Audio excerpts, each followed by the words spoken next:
Why did the United States attack Libya, Iraq, Afghanistan, and Yemen? Why are U.S. operatives helping to destabilize Syria?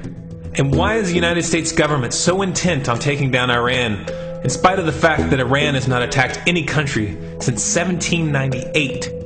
And what's next?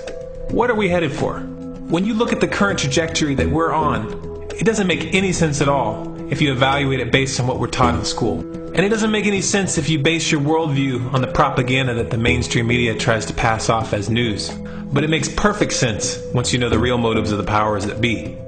In order to understand those motives, we first have to take a look at history.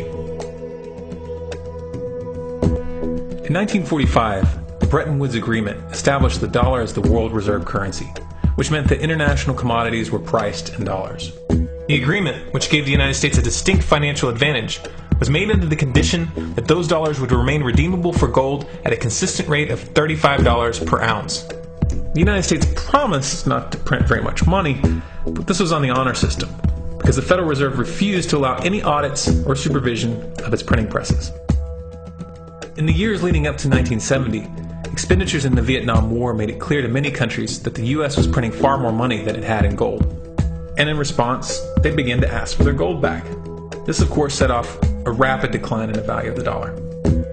The situation climaxed in 1971 when France attempted to withdraw its gold and Nixon refused.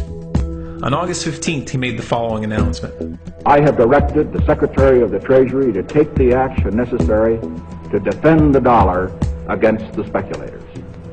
I have directed Secretary Connally to suspend temporarily the convertibility of the dollar into gold or other reserve assets, except in amounts and conditions determined to be in the interest of monetary stability and in the best interest of the United States.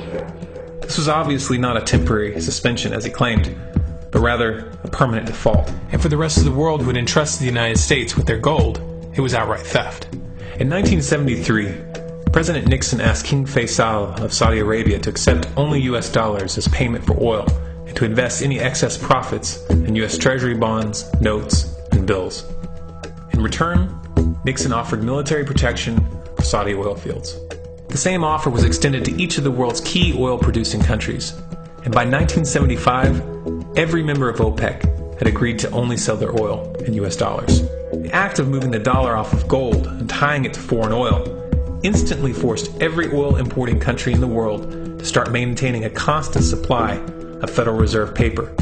And in order to get that paper, they would have to send real physical goods to America.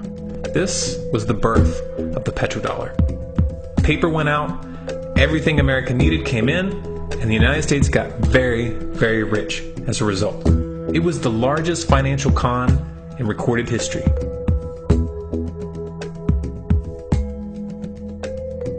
The arms race of the Cold War was a game of poker. Military expenditures were the chips, and the U.S. had an endless supply of chips. With a petrodollar under its belt, it was able to raise the stakes higher and higher, outspending every other country on the planet, until eventually U.S. military expenditures surpassed that of all other nations in the world combined. The Soviet Union never had a chance. The collapse of the communist bloc in 1991 removed the last counterbalance to American military might. The United States was now an undisputed superpower with no rival. Many hoped that this would mark the beginning of a new era of peace and stability. Unfortunately, there were those in high places who had other ideas. Within that same year, the U.S. invaded Iraq in the First Gulf War. And after crushing the Iraqi military and destroying their infrastructure, including water purification plants and hospitals, crippling sanctions were imposed which prevented that infrastructure from being rebuilt. These sanctions, which were initiated by Bush Sr. and sustained throughout the entire Clinton administration, lasted for over a decade and were estimated to have killed over 500,000 children. The Clinton administration was fully aware of these figures. We have heard that 500,000 children have died. I mean, that's more children than died in Hiroshima. And you know, is the price worth it? I think this is a very hard choice, but we think the price is worth it. Miss Albright, what exactly was it that was worth killing 500,000 kids for? In November of 2000, Iraq began selling its oil exclusively in euros. This was a direct attack on the dollar and on U.S. financial dominance, and it wasn't going to be tolerated. In response, the U.S. government, with the assistance of the mainstream media, began to build up a massive propaganda campaign claiming that Iraq had weapons of mass destruction and was planning to use them.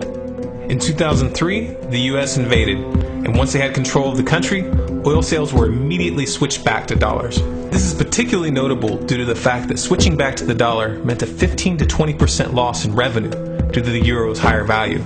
It doesn't make any sense at all unless you take the petrodollar into account. So I came back to see him a few weeks later, and by that time we were bombing in Afghanistan. I said, "Are we still going to war with Iraq?" And he said, "Oh, it's worse than that." He said, he reached over on his desk, he picked up a piece of paper, he said, I just got this down from upstairs, meaning the Secretary of Defense's office today, and he said, "This is a memo that describes how we're going to take out 7 countries in 5 years, starting with Iraq and then Syria, Lebanon, Libya, Somalia, Sudan, and finishing off Iran. Let's take a look at the events of the past decade and see if you see a pattern. In Libya, Gaddafi was in the process of organizing a bloc of African countries to create a gold-based currency called the dinar, which they intended to use to replace the dollar in that region. US and NATO forces helped destabilize and topple the Libyan government in 2011, and after taking control of the region, US armed rebels executed Gaddafi in cold blood and immediately set up the Libyan central bank. Iran has been actively campaigning to pull oil sales off of the dollar for some time now, and it has recently secured agreements to begin trading its oil in exchange for gold. In response, the US government, with mainstream media assistance, has been attempting to build international support for military strikes on the pretext of preventing Iran from building a nuclear weapon. In the meantime, they established sanctions which US officials openly admit are aimed at causing a collapse of the Iranian economy. Syria is Iran's closest ally, and they are bound by mutual defense agreements. The country is currently in the process of being destabilized with covert assistance from NATO, and though Russia and China have warned the United States not to get involved, the White House has made statements within the past month indicating that they are considering military intervention. It should be clear that military intervention in Syria and Iran isn't being considered.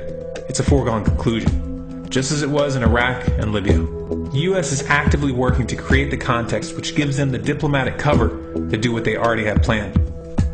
The motive for these invasions and covert actions becomes clear when we look at them in their full context and connect the dots. Those who control the United States understand that even if a few countries begin to sell their oil in another currency, it will set off a chain reaction and the dollar will collapse. They understand that there is absolutely nothing else holding up the value of the dollar at this point, and so does the rest of the world. But rather than accepting the fact that the dollar is nearing the end of its lifespan, the powers that be have made a calculated gambit. They have decided to use the brute force of the US military to crush each and every resistant state in the Middle East and Africa. That in itself would be bad enough, but what you need to understand is that this is not going to end with Iran. China and Russia have stated publicly and on no uncertain terms that they will not tolerate an attack on Iran or Syria. Iran is one of their key allies, one of the last independent oil producers in the region, and they understand that if Iran falls, then they will have no way to escape the dollar without going to war. And yet the United States is pushing forward in spite of the warnings. What we are witnessing here is a trajectory that leads straight to the unthinkable. It's a trajectory that was mapped out years ago in full awareness of the human consequences. But who was it that put us on this course? What kind of psychopath is willing to intentionally set off a global conflict that will lead to millions of deaths just to protect the value of a paper currency? It obviously isn't the president. The decision to invade Libya, Syria, and Iran was made long before Obama had risen to the national spotlight. And yet, he's carrying out his duty just like the puppets that preceded him. So who is it that pulls the strings? Often the best answer to questions like this are found by asking another question. Qui bono? Who benefits? Obviously, those who have the power to print the dollar out of thin air have the most to lose if the dollar were to fall. And since 1913, that power has been held by the Federal Reserve. The Federal Reserve is a private entity owned by a conglomerate of the most powerful banks in the world. And the men who control those banks are the ones who pull the strings. To them, this is just a game. Your life and the lives of those you love are just pawns on their chessboard. And like a spoiled 4-year-old who tips the board onto the floor when they start to lose, the powers that be are willing to start World War III to keep control of the global financial system.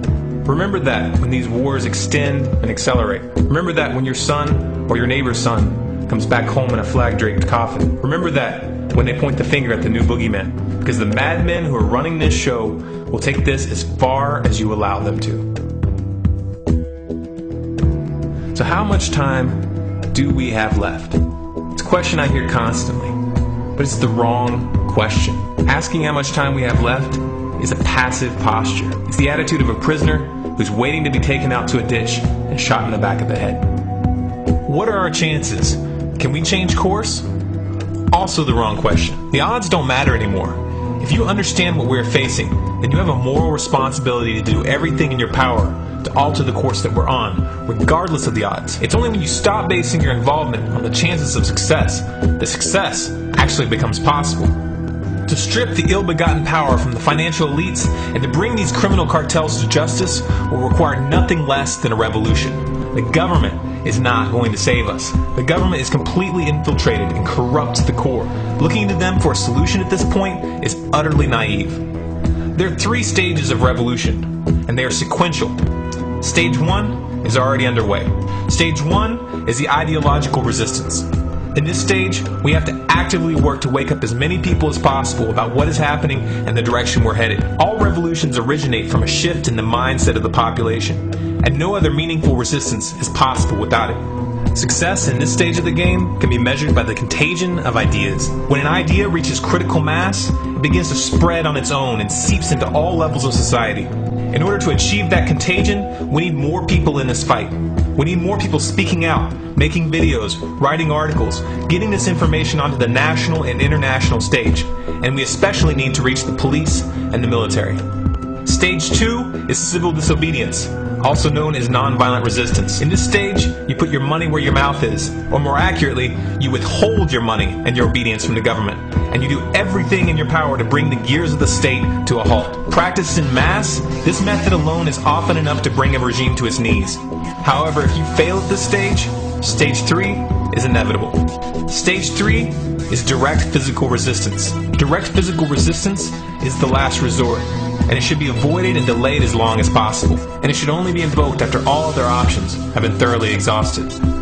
There are those who talk tough and claim that they will resist when the time comes, but what those people fail to realize is that if you are inactive during the first 2 stages and save your efforts for the last resistance, then you will fail. When the Nazis were moving door to door, dragging people out of their homes in Germany, that was the time to fight back physically.